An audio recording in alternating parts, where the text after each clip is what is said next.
நிறையா பேர் ரொம்ப அப்ரோச் பண்ணுறாங்க என்னை என்னோட நெருங்கிய உறவுகள்னால் ரிலேட்டிவ்ஸாக இருக்கலாம், ஃப்ரெண்ட்ஸாக இருக்கலாம், எல்லாருமே என்னை வேலைக்கு போங்க வேலைக்கு போங்கன்னு சொல்லிக்கிட்டு இருக்காங்க.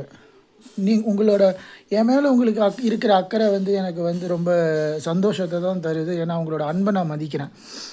ஆனால் சில விஷயங்களை நான் சொல்ல வேண்டியதுக்கு நிலையில் இருக்கேன். ஒரு ஒரு உயிர், அந்த ஒரு உயிருக்கு ஏதோ ஒரு உடம்புனால பாதிக்கப்பட்டதுன்னா அது நானே வச்சுக்கோங்களேன். எதுக்கு நான் இன்னொரு உயிர்னு சொல்லணும்? நானே ஏதோ எனக்கே ஒரு ப்ராப்ளம் இருக்குது, ஓகேவா? மனிதநேயம், சட்டப்படி அந்த பிரச்சனை அந்த அதில் எனக்கு இருக்கக்கூடிய ஒரு பிரச்சனையை நிறைய பேர் புண்படுத்தியிருக்காங்க. அதை சொல்லி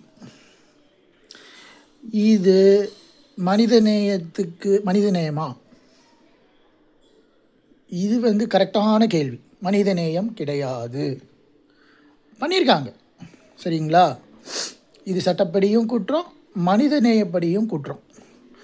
நான் போகிறேன், நான் இந்த நாட்டுக்கு நல்லது செய்கிறேன், ஆனால் எனக்கு ஒன்று நடந்தாகணும். 20 வருஷமாக எனக்கு ஒரு ப்ராப்ளம் இருக்குது. ஆனால் இதை வச்சு நிறைய பேர் இதை குத்தி காமிச்சிருக்காங்க. இது மனிதநேயத்துக்கு அப்பாற்பட்டது. இதை எந்த டாக்டர்கிட்ட வேணாலும் கேளுங்க, அதை சொல்லக்கூடாதுன்னு தான் சொல்லுவாங்க. அதனால் உங்களால் பாதிக்கப்பட்ட நான் என்ன நினைக்கிறேன் அப்படின்னா, நான் நாட்டுக்கு நல்லது செய்யணும்னு நீங்கள் நினைக்கிறீங்கன்னா நான் என்ன நினைக்கிறேன், நான் சொல்கிறத நீங்கள் கேட்கணும். நீங்கள் கொடுத்த வழியை நான் தாங்கினேன். யாரெல்லாம் மனசாட்சி, இது பப்ளிக்காக நான் அனுப்புகிறேன். யாரெல்லாம் இந்த மாதிரி எனக்கு பிரச்சனையை கொடுத்தீங்களோ, என்னை புண்படுத்தினீங்களோ, அத்தனை பேரும் E6201 என் காலில் விழுந்து மன்னிப்பு கேட்டு நேராக போலீஸ் ஸ்டேஷனில் போயிட்டு ஜெயிலில் போயிட்டு நீங்களே கதவை திறந்து உள்ளே பூந்து பூட்டை போட்டு சாவி எடுத்து போலீஸ்கிட்ட கொடுத்துடணும். ஏன்னா வாழ்க்கையில் நான் அந்தளவு அடிபட்டுட்டேன். இதை நீங்கள் செஞ்சுருங்க. இது நீங்கள் மட்டும் கிடையாது, யாரெல்லாம் புண்படுத்தினீங்களோ அத்தனை பேரும் இதை செய்யணும்.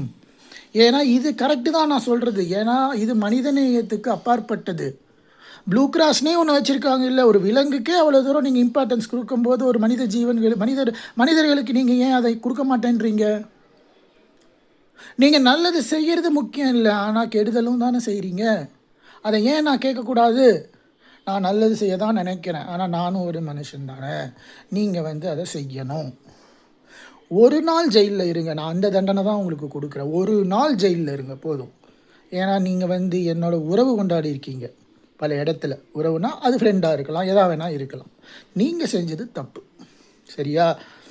நான் எனக்கு மட்டும்தான் நான் பற்றி பேச முடியும். ஏன்னா மிச்சவங்களை பற்றி நான் பேச முடியாது. ஏன்னா அவங்க என்ன திட்டுவாங்க, எதுக்கு நீ அப்படியெல்லாம் பேசுகிறேன்னு. ஆனால் இது நியாயமான ஒன்று, இதை செய்யுங்க. நான் என்னால் என்ன நாட்டுக்கு செய்ய முடியுமோ நான் அதை செய்கிறேன். ஜெய்ஹிந்த்.